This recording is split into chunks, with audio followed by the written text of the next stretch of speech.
All right. Hey, Stu. Hey, Welcome to the Training Edge with Dave and Stu. It's Friday, June 5th, and good to see you, man. How are you? same here. Everything good? Yeah, man, everything's all right. I think people are definitely, dealing with a lot right now. What's going on with, with all the looting and the rioting and the protesting and Yeah. and all of this stuff over here. But yeah, we're fine, we're good, and we hope that people just really stay safe. Hmm. And with with all the positive protesting that's going on, just conduct themselves in the right way. That's Yeah. what we really want. I'm glad to hear that you're staying well and that you're safe. For those of you who are new to the show, my name is David Spear, and it's my co-host Stu Burton. My background is mostly in academics, clinical physiology, exercise science, and I've been a teacher for a number of years. Done some research on my own, and we kind of thought we would bring this podcast to the public, from an academic standpoint and also from an experiential standpoint. So, Stu has over 40 years of experience in bodybuilding and strength training, in training. Um, Owns Stu Burton's Iron and Silk Fitness in downtown New York City, which is one of the premier training centers in that area. And we thought we would just bring kind of the real deal, right? Kind of from experience and also from an Yeah, academic yeah. standpoint. Yeah, a little bit on myself, like Dave said. Yeah, I've been involved in bodybuilding, strength training for over 40 years. I've worked with boxers, professional, like sailors. Ice skating, weightlifting, bodybuilding. So we've done a lot, models, a lot of entertainment industry, getting people ready for movies, so forth. So we just want to bring very clear cut information out. um, every now and we were going to have a guest on as well, just to provide a different view. And today we got a lot of questions. I Yeah, was thinking maybe we just jump in on these yeah. questions so that we could start to nail them down, because they're building up. Absolutely. So just to say, so our previous shows we've done shows on wellness and fitness and health related to back exercises and even for people with in the general population low back pain. We've talked a lot about bodybuilding.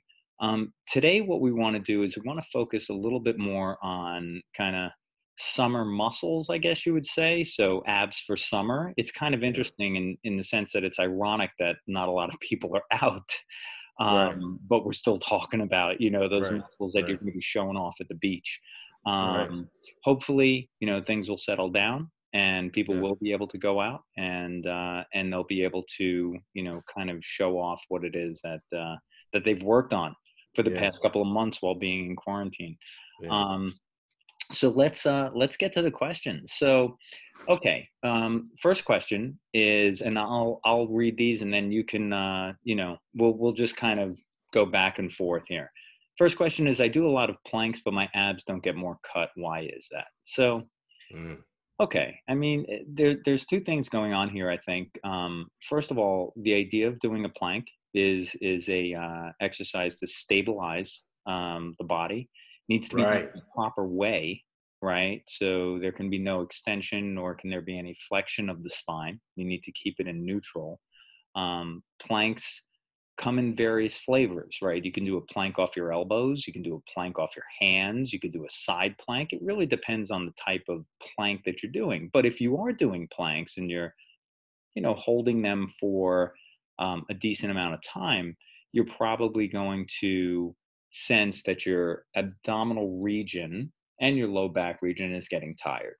Mhm. And if that's the case, then most likely you're firing the correct muscles. But again, you have to maintain that neutral position in a plank. Otherwise, you're really going to put stress on the low back muscles, especially if you kind of sink into the plank.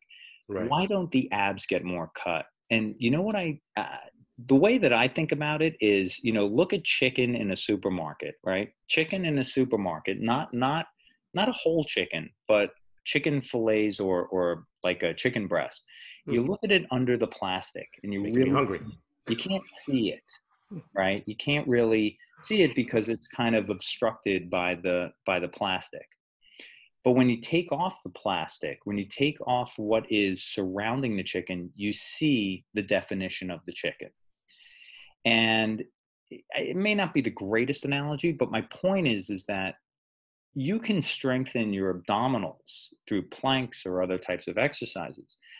The way to get quote unquote cut is through dieting. And I'd like to hear your thoughts on that. Yeah. Absolutely. First, I think we want to define what is cut. What does cut mean? So for a lot of people that are out there that don't know what cut is and might actually be looking for cut is what I think your average person today would refer to as the separation with the abs. So seeing a straight line that runs from the sternum, going down as far as it can go, and then lines that are running across the body so that you can see the little cubes, the little boxes of the abs, right? Yeah. So that's what we want, first of all, everybody to understand that's what's cut. The issue with the planks, real quick, is that the planks don't cause an extension or a contraction of those muscles to full contraction, meaning there's no spinal flexion. Correct. When you're going through a plank, you're in an isometric, you're just in an isolated hold. So what will happen is you're going to develop muscular endurance, which means the muscles will be able to stay in that hold. First, maybe you only do 30 seconds. You might be able to then take it to a minute. You might be able to then take it to 3 minutes. That doesn't necessarily mean that you're going to actually build separation in those muscles, the cut. What it will do is it will develop the ability for the muscle to stay in that position for a longer period of time and to become strong staying in that position. One of the also really important things to that is diet. And you have to understand that the way how you eat with all of the muscles in your body, especially the abdominal region, nutrition plays a very large role. So if you're eating foods that are allowing calories, adipose tissue to accumulate around the abdominal region, just going in and working the muscle, especially direct ab work, is absolutely not going to do it. One reason being, you don't expend as many calories. So if I have a stomach that has a little bit of body fat on it and I'm going to start doing crunches, it really doesn't matter what age you are. The crunches will not cause the body to expend a high enough caloric, you're not going to get a high enough caloric expenditure in order to reduce body fat so those muscles can really show. So what I suggest, and what I have a lot of people at Iron and Silk, what we do at my gym, is I love doing crunches right after a sprint. So what we would have them do is go on treadmill, and we'll do a 0-15 sprint from a 0 incline to a 15 incline. We'll run that for 1 minute. So it's like running up a hill. That creates a deficit in the breath. Now we take them off, and we can take them, let's say, to either an ab machine or to a regular crunch or a hanging exercise for some decompression to the spine, and work that movement now through the contraction. The beautiful thing about this combination is that when you're breathing heavy and you're hard, now you go into that crunch. When you exhale, it increases the contraction. I see a lot of people go through crunches, but they're not breathing out. Right. If you don't exhale, those muscles won't contract. They're not going to squeeze. You can move through that range and really get a subpar contraction. A peak contraction for the abdominal region is expelling all the air that's in that cavity, getting all of the air out, getting the muscle to contract. And what you're looking for is for the almost feel like the muscle wants to cramp. Training is about feel. It's not about repetitions. You're trying to create a cramp, because if you're creating a cramp, you're hitting a peak contraction. That's going to help to bring out the muscles. The sprint is going to reduce some of those. It's going to, enhance the ability to burn more calories. So it's a lot more effective than sitting down and doing 4 sets of 25 crunches. It's better to do 15 crunches with a 1 or 30-second sprint in between each one. You'll gain a lot more. Yeah, that's great. And you're talking more about quality than quantity at that right. point. And you're using the abdominal exercises as kind of an adjunct or an addition to the caloric expenditure that you're getting from absolutely. Yeah. It's probably one of the least caloric expending body parts you can train. Sure. So people that go in and say, I'm going to devote a whole day of just abs, and they'll do 10 sets, 15 sets. I doubt many people are even doing that, but I'm going to throw out that number, which would be high, I think, for your general population right now. That's not enough. Right. Right. It's not really a logical way about going to get the quickest results in the abdominal region. Yeah, It's not going to one work of the well. things I like to do is if I'm doing any kind of high intensity training, with intervals, is I will pepper abs between the other exercises I'm doing. Yeah, yeah. So, right. And that technique is called, sorry to interrupt, are Yeah. called staggered sets. Uh-huh. I Uh-huh. know most of you have never really heard about that, but staggered sets, again, this goes back to the 50s and the 60s. A lot of athletes, the way how my dad trained me, you do a set of bench press, you do 10, 15 leg raises. You do a Right. chin, you go Right. back, you do 10, 15 leg raises. So Correct. every movement that you would do, you add in, you stagger in an abdominal movement. Yeah, Yeah, very effective. and to your point is that my heart rate stays at 150, Right, 155 the entire right, time, right? right.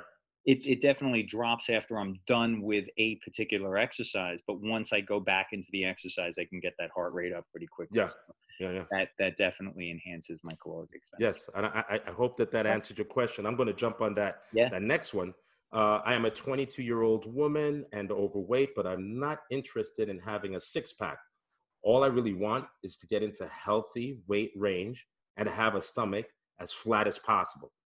I don't mind a little bit of pudge here and there. I'm really not a fan of exercise, but Mhm. I'm willing to try something new. Are there any small things I can start with at home? Dave, you want to jump on that? Sure. I mean, I think, well, first of all, let's look at the first two kind of features of this question. I'm 22 years old.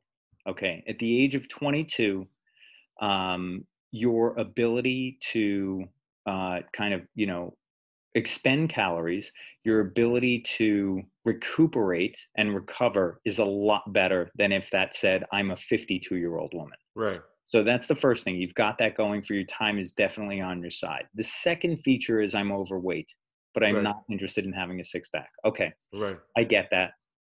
That's understandable.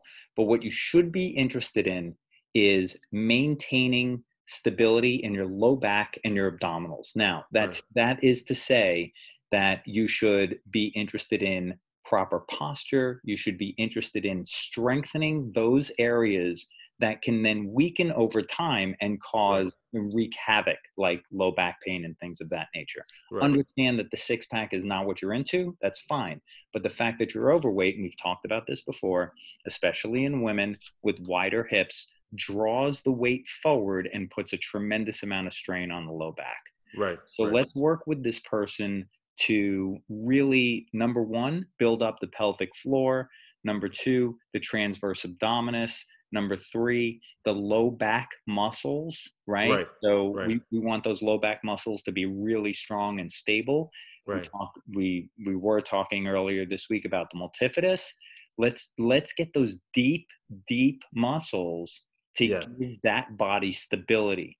right, And listen, and if you kind of are following what we're saying in terms of caloric expenditure, what are some things you could start with that are small? Well, if you have a treadmill, you could start to use a treadmill just to build up caloric expenditure and increase circulation. If you don't have one, you could go outside and walk.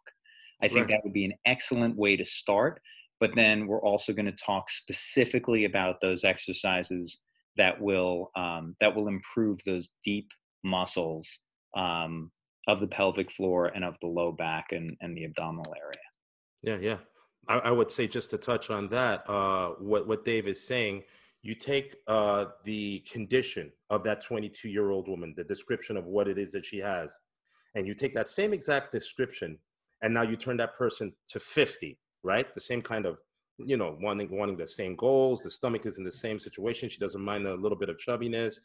The reason he's saying that 22-year-old is at a best state, is at the better state, is one, because hormonally, we would want to believe that your hormonal system is working at its best at that age. As we start to age, we start to see things start to react based off our lifestyle and how we eat. So things tend to change. If you're healthy and the hormones are working well, you're going to be able to make a lot of changes in your body. I think the main thing is for you to focus on health, Because if you're focusing on being healthy, which means the training will be well-rounded, you're going to do some cardiovascular work, you're going to be doing some exercises. You want to definitely do all of those things at a pace.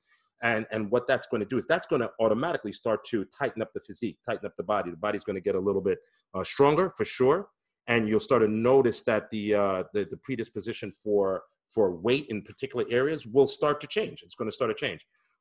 Understand too that we do have areas that typically respond better than others. So if you're looking at your body and you're saying, wow, my legs are really getting toned, my stomach is not reacting at the same pace, that's just an idea, a reason to focus on doing enough cardio work in order to make sure that the waist does stay strong and not to also overeat. So if you're not taking a tremendous amount of food, you're thinking about moving healthily in your exercise regimen, you're going to be fine. You don't have to go in there and train like a bodybuilder and do tons of weighted sit-ups or crunches or any of those things. Do focus on the infrastructure of the body. You know, get the transverse abdominals really nice and strong. You know, get that lower back strong. Activate those glutes. You know, get those glutes strong. All of those areas are really important because the more stable you are, the better you're going to be able to do other activities outside. A pickup game of basketball, a little bit of soccer, do some swimming, a little tennis, a little weight training. All of those type of things done periodically throughout the course of weeks are going to help to contribute to getting you in really, really good shape. You'll be very surprised. Those are really good points. And just to come back to, those deeper muscles, how do we activate those muscles? And you mentioned something, it's not about how many reps you do, it's about feel. Right. You have to become kind of self-aware of your body and how it feels when you're contracting those muscles. And those are very, very deep muscles. So they don't necessarily, it's not like they fire and you go, ooh, that's my transverse abdominals. Right. And the reason being is because they're so deep, but also they're surrounded by other primary moving muscles. Right. So when you do a crunch, you feel sort of that middle range of your belly, but you're not necessarily firing the transverse abdominis unless you're actually pulling the belly button down. Right. And yeah, so there's some very good videos out there that show how to activate or turn on the multifidus and transverse abdominis, which I highly recommend. But I think it's those kinds of things that you want to do to maintain the health of the pelvic floor, to try to get your stomach, like you say, you want it as flat as possible. You'll see that there will be changes, but also I think Stu is right on the money in terms of you need a well-rounded kind of exercise program that includes some cardiovascular exercise, some strength training. And I see that you say you're not a fan of exercising. I get it. I totally get it. But we've talked about this before. It's consistency in what you do. We are not saying you have to exercise 2 hours a day. Do a little bit each day and, build a program for yourself. They can be small things. That's absolutely fine. When you start to see the improvements, both in your endurance and also in your body, you will then be a little bit more motivated and incentivized to continue. And real quick, again, the reason why I was talking about things like, like tennis and so forth, because a lot of people see a gym. There are some people that see the gym and they get totally turned off. They see a yoga class and they want to run the other way. I get it. I understand. It's not for everybody because you have to start to like something, understand something, like something before you really want to get into it. But that doesn't mean that you can't race a friend. Go for a walk, go for a hike. Again, a game of basketball. Maybe you've never played basketball. It might be something good to just go out and do for like 15, 20 minutes and laugh and see who can get the most balls in. It's a game. Training, believe it or not, it's a game. When I'm inside, I'm training, and my friends like Victor Martinez, James Santos, Bill Grant, it's fun. We're having fun. We're in there working hard, but we're going in there with the mindset that we're having fun. Right. And if you have different things that you like to do, something as simple, even as I'm going to throw it out there, something like bowling. If you go in and you work on bowling, but try to bowl not just with one hand, try to bowl with the other hand. You know what I mean? Balance it off. You'll start to say, wow, you start to try and you focus on it and you try and get in. Those are things that are important. And going back to the ab exercise is really important also is, again, you know, when you're doing your crunches and these ab movements, especially, very, very important to expel the air. Try and get as much air out of the stomach.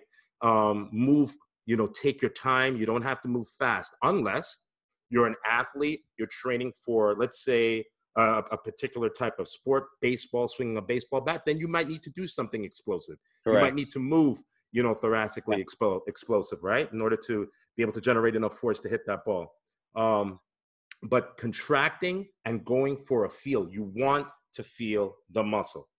If you're not feeling the muscle, there are actually things that you can do. Either if you're using a weight, deload, or if you're not using a weight, increase. Because sometimes people, to build that association, you have to also increase the load. Some people with a connection that needs to be enhanced might need the load to increase. And most people, I think, always think about decreasing loads.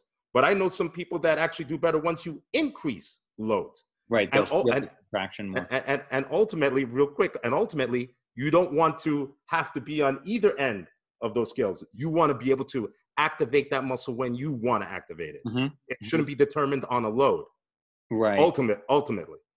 There are two things that I'm thinking about as you're talking. One is that we can turn on the abdominal muscles, maybe not the deeper ones because they really take a lot of right, but at least the rectus abdominis, we can turn that on when we're doing anything.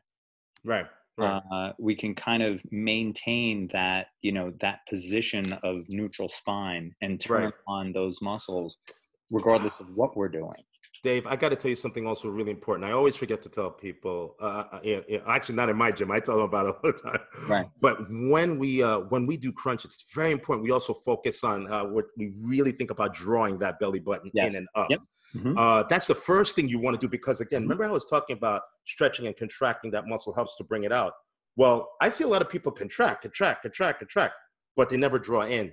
Right before you contract, you want to start a drawing. You want to create a spectrum, A to Z spectrum of how that muscle functions from stretch to contraction. So to get that ultimate stretch, if you're lying flat on the floor, you want to be able to pull that stomach, that belly button in and then up. Think about pulling it in and then up into the rib cage, which was a vacuum. And it was actually part of a pose that bodybuilders did. You know, back in the 50s, the 60s, the 70s, Lee Haney, the 80s, you know, some athletes in the 90s, less athletes are able to do it now because it's not practiced as much. Right. But it's very, very good in helping to develop and keep the abdomen in and to develop the separation of the abdomen. So don't just think that it's always about contracting, exhaling, squeezing. Suck in, pull that stomach in, especially on other exercises as well. There's two things. Again, there's two other things I wanted to mention. Number one is when you're in a pelvic tilt, which means you're tilting so that your back is completely flat against the floor. You are activating hip flexors. When you activate those hip flexors, you are taking away from the rectus abdominis. The abdominis, correct. So what you want to do is you want to maintain neutral spine when you pull the belly button in and up and then contract the rectus abdominis. And your point about firing the TA before you fire the abs is really important because otherwise you're not going to, number one, you're not going to get those deep muscles to turn on. And number two, you're basically losing a lot of that contraction of the rectus abdominis. The other thing that I wanted to point out is that a lot of people, when they do these exercises, use momentum. So your point about breathing out, letting all the air exhale, leave the body before you actually do the contraction will slow you down because you'll go into any gym and you'll see people firing off, 50, 100, what, but the fact is that it's all momentum. It's pulling on the neck. It's using the arms. It's, there's a whole body whipping. So, you want the work. that. one word to remember, I think, in abdominal training is to be deliberate. Yes, I agree. You want to be deliberate. Yeah. If you're not being deliberate, as David is saying, and I mean, he is knocking this way out of the park. That's a Reggie Jackson swing, and that ball's like 500 feet. If you are just whipping through these movements, you cannot move through them senselessly. Take your time. Don't worry about coming up too high. If you think about it, a crunch is really, and if we're talking about a crunch, it's only the lower rib going to the front of the hip. That's about maybe 4 inches, 6 inches max. Yeah. Mm-hmm. It's not a big movement. You don't need to move explosively. You don't need to move beyond that. You actually want to stay where the muscle is going to get the most level of activation. Come out of it, stretch it, come back in and contract it again. Yeah, I agree. Dave, that's awesome, man. That one is, that's a big one. Yeah, so man. let's, all right. So we got another question here. Oh, yeah. I've been working out pretty much my whole life, but I really got into fitness in my later years. I'm a mother to a 23-year-old, and I'm 50 years old myself. I do drink alcohol, a normal amount, and make sure to eat tons of veggies and lean meats, mainly to avoid red meat. I'm annoyed that my stomach is my main problem area because it's always distended, but I know I don't have much fat there. Is this just bloat? Is this beyond exercise at this point? Yeah, this one is a good one. At the age 50 years of age, and what you're talking about is you're not consuming a lot of red meat. And I'm not going to say red meat is the major contributor to a distension, but a lot of times as we get a little bit older, our ability to digest red meat might slow down or be a little bit hindered. So you might have a little bit more in the GI tract, right? So I like the fact that you're eating lean meats. I would say make sure your portion sizes are small.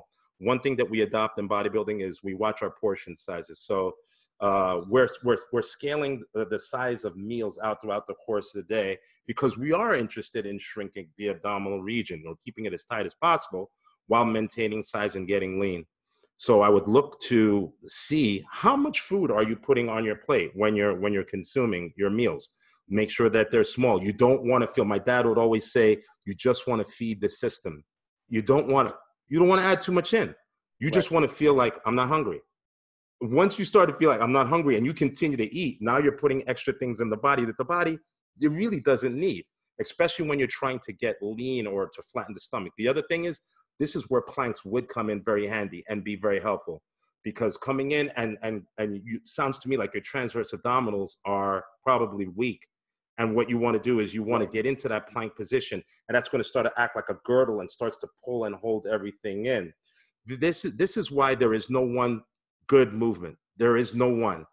You need movements, because everything contributes a little bit differently to a situation. And if you have all of those little components there, first of all, it makes you not have to do too much of any one thing, which breaks the system down. It allows you to do a little bit of everything, which keeps everything moving along very nice and smooth and very clean. So smaller meals, I would suggest. Definitely start the planks. And again, you want to get on some kind of conditioning regimen. Going for bikes. You have your daughter. Take your daughter with you. Jog. You guys pick up take a taekwondo class. Go do a hot yoga class. But something that's going to work along with some of the exercises that you will probably be doing at home or maybe doing also in the gym on some free weights. Yeah, I would say I like the idea of the planks. And I also think that working on the transverse abdominis can be done very easily lying on the back too. So, a little, if you can hold the plank, this is another way of doing it. And turning that on by pulling in the belly button in and up, and kind of feeling below the two bones that are kind of right at the top of the pelvis, and then going down just a little bit. Again, these are very deep muscles, so they're hard to kind of palpate or touch. But if you can get in the right area, you'll feel them turn on. Yeah. Very, very sort of, easy to do in the sense of the positioning, but just kind of hard to feel. The other thing I would ask this person is, I have been working out pretty much my whole life. Okay, what have you been doing? What are the things that you're doing? You're 50 now. So if you've been working out your whole life, maybe you've been a college athlete. Are you just exercising on the weekends, or are you exercising throughout the week? What does your exercise consist of? Is it mostly strength training? Is it mostly cardiovascular? You mentioned, doing something, going for Right. a bike ride or taking a hike, or, doing that kind of activity. That's all well and good. I would like to know what the background is so Yeah. that you can change it if you need to, add a Right. little bit of variety in there. And that will tell you also, why is it that this person is maybe feeling distended or has a little bit of extra abdominal body fat? Who knows? Right. You Right. know, Right. Right. Right. um, Well, I think too, when I hear the word distension, I kind of, to me, I'm always thinking like the person doesn't feel like they're empty. They almost feel maybe right. like a little full. Yep. Yep. So, with that being said, too, I would make sure that I'm getting a good amount of fats, also in the diet, because Yep. sometimes we used to see with a lot of bodybuilders, we would have guys and girls, and when I was competing and everything, you're eating a lot of chicken and you're Yeah, eating a sure. lot of rice and things like that. And I only learned about this many years later, in that we saw that the digestion was, as we got older, was a somewhat impaired. When we started to add the fats, a little bit more fats to the diet, it actually helped to accelerate it. And a very famous bodybuilder, one of my mentors, Leon Brown. Leon used to always tell me, Stewie, you got to have fats. He's like, the eating the fats is going to help to burn the fat. And Yeah. that's not to say to go and eat a ton of fat. We're not saying that. Right. But when I learned early, you cannot take away and not put something in. You Hmm. can't constantly strip. You can't constantly take out, because you're at a deficit. If I pull something out, I'm going to put something in. If I take something out here, I'm putting something in. So if I'm eating like chicken, a lot of veg and things like that, I'm also going to make sure that I get good sources of fat. Avocado, I'm going to get some olive oil in, and make sure you're getting in, the daily required amounts, just to make sure that that's a base level that you could start with. And from there, you start to see, oh, I might need more, or you might need a little less. But Yeah. make sure that those fats are in. Yeah. And it's interesting you say that. One of the things that we learned in graduate school was fat burns in a carbohydrate flame. Hmm. So that Yeah. right, so that basically the carbohydrate flame is the wick of the candle, and the Yeah. fat is what surrounds the wick. Yeah. So without it, you're not necessarily going to be burning Correct. Yeah. Yeah. Yeah. calories efficiently. Um, Correct. and the other thing about, distension could be, and again, this is really dependent upon the person, could be the posture of the individual, how they're kind of, Yeah. how their belly is sort of, Yeah. in relation to the rest of their body, where their belly is, Right. that Right. kind of thing. Could just be a feeling. Who knows? Yes. There's a Yes. lot. It's a good question. It's got a lot of this question has a lot of different Yeah. Yeah. aspects to it that you can I would also check for maybe even a hiatal hernia. So if you if it's haven't that if distended.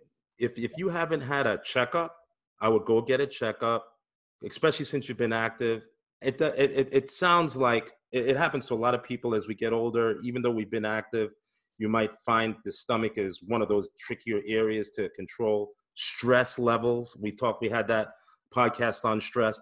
All of these things. But as we get older, we're supposed to really get smarter. So we start to understand how to take all of these things and incorporate it in. But if there is something going on that you're not aware of and you haven't had a medical in a while, I would suggest definitely go getting that medical.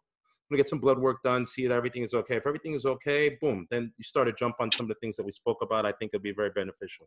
Yeah. Yeah. So let's hit the Uh, next one. yeah, I can do 100 sit-ups straight every morning for the past 3 weeks. Oh, I have done 100. Okay, for the past 3 weeks.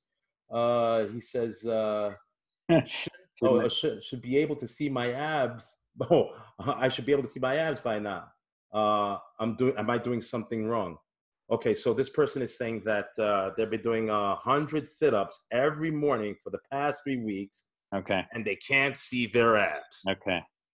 This is Dave, we're coming back to it again. This is kind of what we talked about. I mean, and this is not to say that the 100 repetitions that this person is doing is not correct. Maybe he is right. doing um, 100 abs correctly. To Right. be able to do 100 sit-ups every morning, really Woo! wanted to take the time to do it. You're talking about somewhere between 4 and 5 minutes of doing abdominal exercises straight. Right. That's a Right. lot. I That's a mean, that's lot. a lot. So it would seem to me to be able to hit that kind of repetition load, you're probably using momentum. I would think. I would think. Hmm. That's the first thing. So the first question I would have is, how is this person doing their abdominal exercises? And if they are using momentum, chances are they're not seeing anything because they're really not activating the Right. muscles they're Just going intending through the to. motions. Correct. Just going through the The second motions. thing I would say here is that I wouldn't do 100 sit-ups every No. single morning. No. Muscles need to rest. Yeah. Regardless of what the muscle is, you need to let it recover before you start to train it again. And Yeah. I'd love to hear your thoughts on that because, Yeah, I yeah. mean, when I was a kid, one of my other idols was Bill Pearl. Bill Pearl was former Mhm. Mr. Universe, and Bill said that he did 1,000 sit-ups every day. 1,000 sit-ups every day, right? Um, Now, when we're talking about, let's say a Mr. Universe doing that and someone else doing that, and it was norm. Zabo Kowalski, these guys would do like Roman chair sit-ups. They do like 1,000 sit-ups. These guys would get on that, but they were almost doing it like it was cardio. Okay. But you also have to understand that their level of advancement and knowledge as to activate those muscles, I would say, I'm not trying to disrespect anyone, but was probably higher. They probably understand how to Then average person. activate those muscles a lot better. I think this individual is moving more along the lines of what you were saying. It's being done more out of momentum. You're throwing out the number 100. Those things tell me that, okay, you're counting numbers. Hmm. It's not about numbers. It's about Right. quality over quantity all the time. Yeah. And not to say that high numbers can't be qualitative, can't have a lot of quality to it. Sure. But Sure. I would go back and reassess how you're activating those sit-ups. In my opinion, go back, take a look at it, and approach it with this way of thinking. Yeah, I want to do 100 sit-ups this morning, but I'm going to contract so hard, I'm only going to be able to do 25. Right. Try that, And because my goal was always, always when I would train, was I like to take heavy weight and move it for as many reps as I can. sure. But the goal is, yeah, that's like an open goal. But my main focus was always to come in and obliterate that muscle in the least amount of reps as I possibly could eliminate Uh-huh. it, And be and efficient. and and and to get it done. Yeah. And the other thing I'm thinking of too, 100 sit-ups. So, is this person doing the sit-ups while their feet are being held by something? Right? Or And they if out that's the straight. case, right. So they put their foot under, their feet under something that's not movable. So now what they're doing, they're isometrically contracting their hamstrings. They're firing their hip flexors. Right, like And crazy. right. And is the, like you mentioned before, right? You need to come up about 30%, maybe 4 inches off the ground, your shoulders off Right, the ground. So are they coming all the way up? And then if they right. are, they're using a little bit Well, of well, well. back He's and saying that he's doing sit-ups. So if he's doing sit-ups, and like David said, he's anchoring those feet in, yeah, especially if you're anchoring in from the ankle from the front, yeah, you're activating a lot of hip flexor, a lot because of, chances are you're coming up with your back a little bit more straight than flexed, yeah, and sit-ups will activate hip flexor to a very, very high degree. And I'm not against sit-ups. right. When I That's what I'm remember when saying. crunches started to Right, become the vogue right, inside of gyms, because no one was doing crunches. So that people understand this, back in, there was no such thing as a crunch. Nobody's right, crunching. right. Everyone was doing sit-ups. They were doing broom twists. Those were exercises that were being done. But when people started to do that, they stopped doing sit-ups. The problem with that, I found with myself, I used to train some race car drivers. When they were in the car, the G-force, the hip flexor wasn't strong enough. So Uh-huh. what would happen is these guys are getting banged around. So my guys, I would still have, we started to do the crunches, and this was back in the 80s, crunches started to come into play. I still kept the old fashioned sit up, which is almost, you got to look at it almost as like a multi-joint movement, almost like a Right. compound movement for the ab, instead of Exactly. the crunch, which is almost like an isolation movement. So it's not something that I'm not knocking it. It's good, but understand what it yields. If you don't understand what your exercise will yield to you as an individual, you could be doing something and not really getting what it is you want out of it, because its yield is not your crop. And bang for your buck, right? You're looking for every exercise. You're trying to grow corn, and you're growing potatoes. And it's interesting you mentioned that, that sit-ups. You remember, I don't know if you remember, many years ago, the presidential fitness test in elementary school. I rocked it every year. Yeah, but your friend would be holding your feet, and you'd be flying up and back. Yeah. And your hip flexors basically did the entire exercise. So right. Measuring hip flexors. Right. And back then the teachers, they're not telling you how to do it. But still today, again, fitness is so everybody can do it. Right. That very few people honestly understand how to execute a lot of basic movements properly. And this is really problem. And thank you for those questions. Yeah, they're really good. We talked about that the other week, right? Yeah. Hold on, let me throw this one to you. Yeah. Hello, my name is Rebecca. I'm a gymnast, and find from all the abdominal exercises that my abs are lean and defined, but my waist is blocky. Is there something I can do for this? Again, Rebecca, gymnast, she's got the abs. The abs are there, but her waist is a little too thick. Right. She's not happy with the thickness of her waist. What do you say to that, Dave? This one, this is a tough one because you're dealing with someone who is obviously fit. This is a gymnast. So the kind of training that they do. Many gymnasts are, short in stature, have thicker legs. And again, this has a lot to do with the type of training that they go through. Right. This could be a question of, what their genetic predisposition is, right? Correct. In terms of, what does their body look like? I would love to see, if Rebecca's parents would be available. Hey, what do they look like? What is the genetic kind of predisposition for this person's body, right? Right. I think that has a lot to do with it. I would say, again, as a gymnast, the exercise itself is, I would say, more of an interval type. It's a little bit more anaerobic in terms of what they do. It's not necessarily long, slow distance kind of endurance work. Right. Explosive. I would suggest maybe doing some of that, and maybe that might change the way that the sort of the midline is, proportioned, or it may not. I mean, Rebecca may just be the kind of person who has a thicker middle, right, with lean abs. Right. So, that's kind of what I would say at first glance. I'm curious to hear your thoughts. Yeah. Let me jump in on that.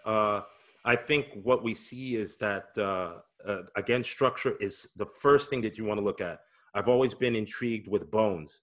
Okay, the skeletal structure. That's really has always got me very excited. You see, if Rebecca has maybe a narrow shoulder structure, she's in a discipline that requires a tremendous amount of power. The gymnasts are very strong. I was into gymnastics as a child. My dad was also very good on parallel bars. What happens is that you will develop a lot of times, especially as a female, and if you have a short torso and long legs, you're going to have, for the power that's needed, you got to have those obliques, the serratus, the intercostals. Those muscles need to be strong in order to help you with all the twisting rotational movements. So they're going to get developed. Athletes in different sports need to understand that your sport, your chosen choice of discipline will dictate, for the most part, how you look physically, even though you may weight train. Because if I have a linebacker and I have a wide receiver, well, they're playing pro football, they're football players, but their body types are different. I need a certain body type for that wide receiver. That linebacker, I need a certain type of body type. The body type gravitates to the sport. This is why a lot of people say, great, we'll say, I didn't choose my sport chose me. Yes. Yeah. You probably got really good at what it is that you're doing. You have the abdominal, the low body fat levels already. So there's nothing to cut.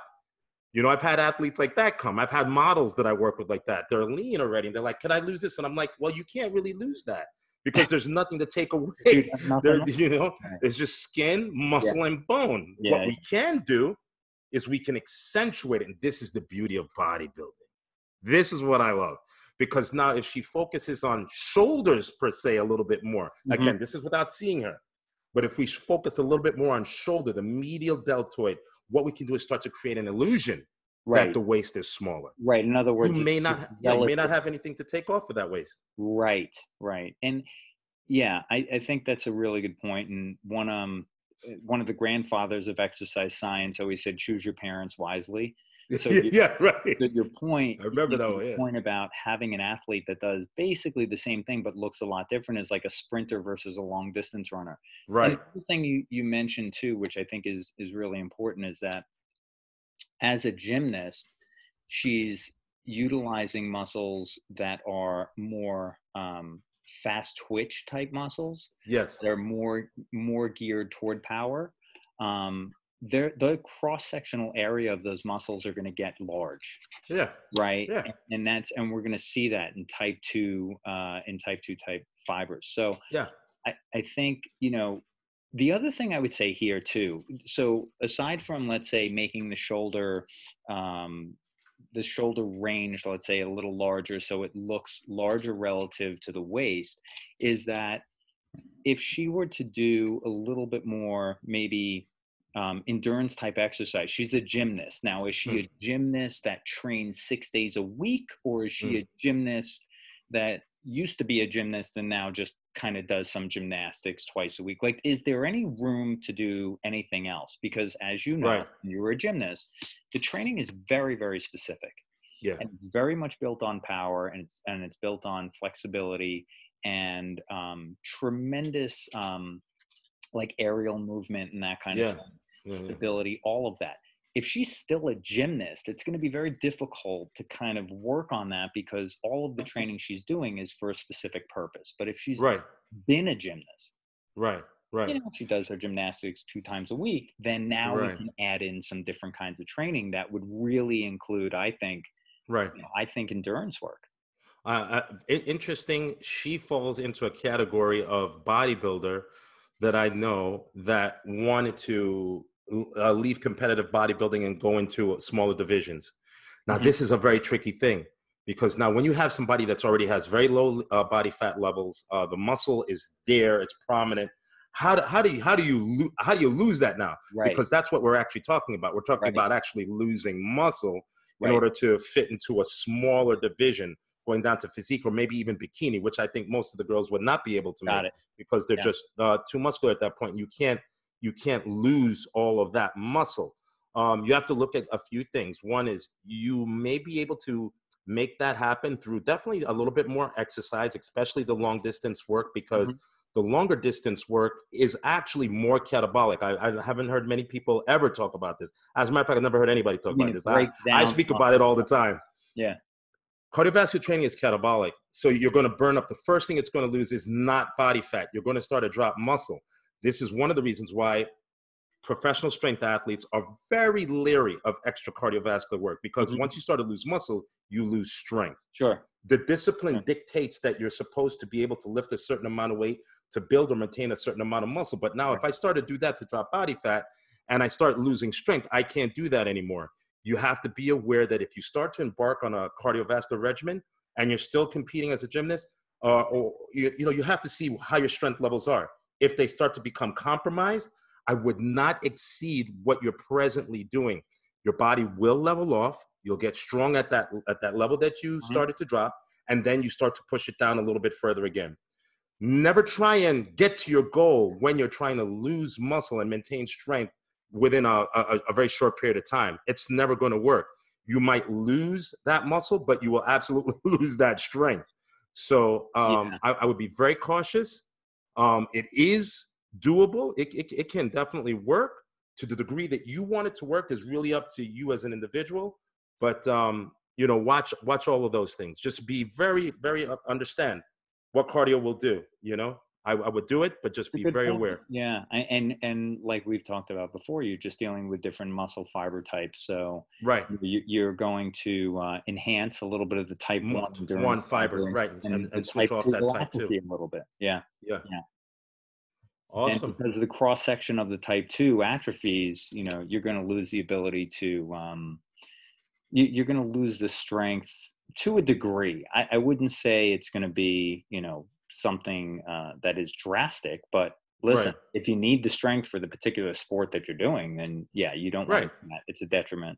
Right, right. You have to understand the choice that you're making, and Right. and it's again, it's somebody that she sounds from the question. Maybe she's a young lady, and she is very aware of her figure, which everybody, I think, for the most part is. But she realizes that her waist is maybe a little thicker than she had wanted to be. Right.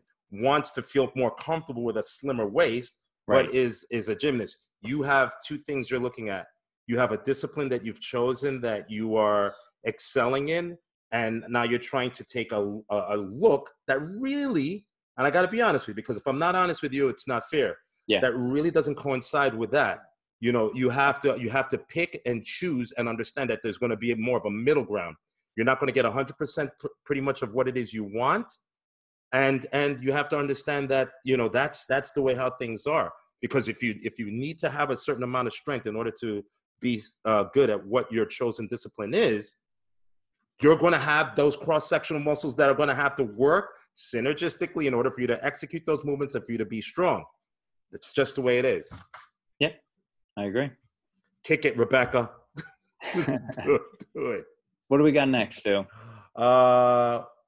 Oh yeah, it says, what are the best exercises I can do to get my abs cut for the summer? Did we do that one already? No. Yeah. What are the best exercises I can do to get my abs cut for the summer? And I'm back again. Peel off the chicken. Peel off the plastic.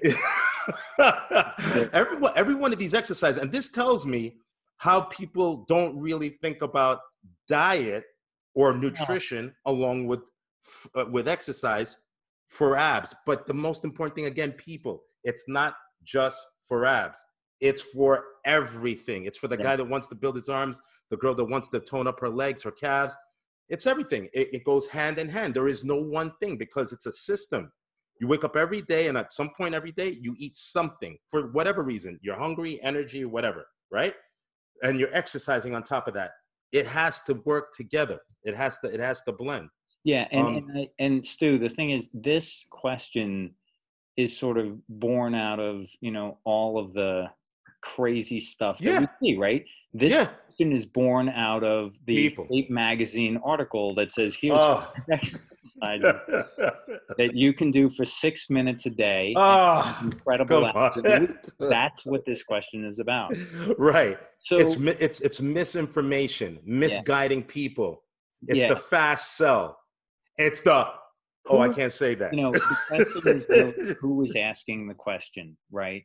Is this person a 55-year-old guy who, has gotten into exercise in the last year and has lost, let's say, 35 pounds and wants to get his abs cut? Is this the question that is being asked by a 21-year-old girl who wants to, be able to really look good in a bikini? Who's asking the question is the first thing I would say, right? Right. Once you understand who's asking the question, I think then you can attack this from a really rational standpoint. A lot of what we talked about today will, I think applies to this question. The first thing is that the exercises you do and the way you execute them, it must be done correctly. Yeah. If not, then you just, like you said, you're going through the motions. You're not really activating those muscles that are the abs. You're not activating them properly. The second thing is diet. Right. If you're not eating properly, then it's not going to matter. You're going to have strong abs, but it's going to be under a layer of fat. No one's going to see it. Right. And that's my sort of chicken analogy, right? Right. That's where that comes in. So, that's kind of what I would say. This is a very general question. I'm sure a lot of people have these questions. You'd need a lot more information to really answer this specifically, but Those are the two things I would say is execution of exercises and diet. Right. And if you look to like, I see Kai Green, and I met Kai when he was maybe like 18 or 19 years old. We used to train at my buddy's gym in on 17th Street. Victor Martinez, we all trained there. Nick Narvez, Robert Augustin would come in there sometime. We had some really great bodybuilders in there training, and it was always about feel. One of the things that we always spoke about, Kai, is like, it's feeling those muscles, and you hear him even talk about it today. It's not so much weight. I know it's hard to believe, and there is a point where, yes, you have to always keep weight in the back of your mind that you at some point need a progressive resistance if growth Sure. is your goal. But more important than that is actually getting the muscle to feel the work. If you're not getting the muscle to feel the work, I tell people all the time, that's like putting in a 60-hour week and getting paid for 30. I mean, I'm not a type of guy that wants to put in 100% and get 30 get 30 out of it. I'm not going to do 100 and get 60. If I'm putting in 100, I want 100 out. So if you're going to make the time out of your day to get on the floor and to do some crunches, feel them. Yeah, Feel them. right. Connect. Connect, because the lesser repetitions that you get, that you connect with, will do more than the 100. For sure. It's not the number. You can go back and give yourself a ribbon and say, I did 100 reps. And while that's good, that might not contribute to any of the things that would really, truly make you happy when you have to look at your abs or you want to show them off, because they're not there. You're not doing the quality work. Mm-hmm. You're doing the volume work, Mm-hmm. but the quality of the work is not there. And so I want to say that about Kai. He's one of the first guys to really, really talk about that on YouTube, and to really talk about feel. That's really important, and also the quality of the diet, right? I mean, right, absolutely. It's a same thing. So if you're finding yourself, eating, like you said, large portion sizes, or really, foods very high in saturated fats and things, like a lot of it, right? You're not going to see that, So this is this question really comes out of what we see out there in terms of magazines, on TV, on the internet. Yeah, people, it's very important. Don't be fooled. It might be a little sad to hear, but first and foremost, you got to do the work. There's no way around it. You can't wish for it. You can't pray for it. It's something that physically has to be done. Right. Now, how you go about doing that does not need to be overwhelming. That's the other thing that you need to know. That's a good You're point. not going out there and trying to overwhelm and destroy the body. It's about stimulating the body, taking your time, building.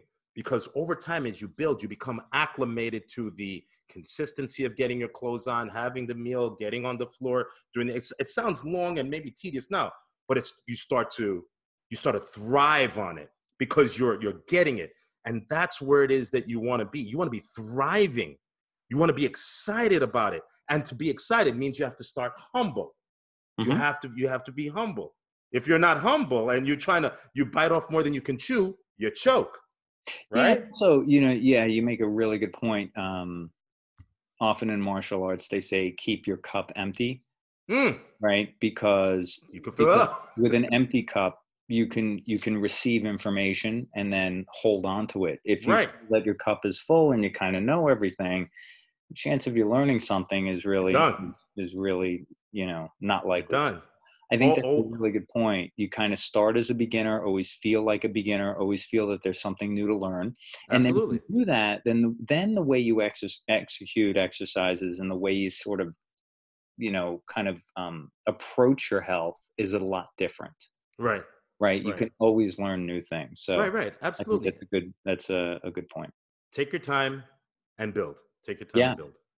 Yeah. So we discussed a lot today. We went through a lot of questions, discussed abs and execution of exercise, a little bit of diet, and we're really excited about next week. We're going to be talking more about diet for the summer. Yeah. This is the time when people. I've seen so many things on here where people just get lost. We're going to try and just really break it down, guys. the most important thing walking away from this is, in order to get those abs to show, you want quality repetitions. It doesn't matter that you're doing 100. That all of those things will come, and you'll know when you need to increase those repetitions to more, or even to add weight resistance, so that it can build up those muscles, because that will help too. But it also goes along with how you're eating. Okay, summertime, light meals, small meals, nice and easy, lots of water, and some cardiovascular training along with a good regimen. The regimen will include ab work, because today's discussion was about abs, but those are the key things to remember. 6-minute abs. Don't listen to a lot of these shows that are out here, and these people that are talking about. That's not how any elite athletes that's making money on their body trains, and they're making money on their bodies. Right. That's not what we do. It's not how it's done. You have to put in the work. You have to do it. It's not done in 6 minutes. You don't need a billion reps. You just need quality reps. You need to take your time, understand what you have to do, and execute it well. Yeah, very good points. And by the way, when I used to teach my students, I think it was 8-minute abs. It started at 8, and they got it down to 6. And I used to teach them, I think this is going to be, in like a few years, we'll have it down to 4. Right. It's getting learned. 2-minute abs. And everybody's going to come up. 20 seconds a week, and you're fine. Yeah. Everybody's going to want to do it. Don't be afraid of work, people. It only is going to serve you in the long run. I agree. You only become stronger as you get older. And it can happen. It can happen. Yeah, improve your health and for longevity. So yeah. Great stuff, man. So awesome. All right. So I think we're gonna stop for now. But next week we are gonna have a registered dietitian on who's gonna talk about diet for the summer. We'll have some questions that we're going to be answering, and I think we're going to have a really lively conversation. So we're looking forward to that. Yes. So, all right, for myself, I'm David Spear, and this is Stu Burton. You've been listening to The Training Edge with Dave and Stu, and we will see you next week. Take care, everyone.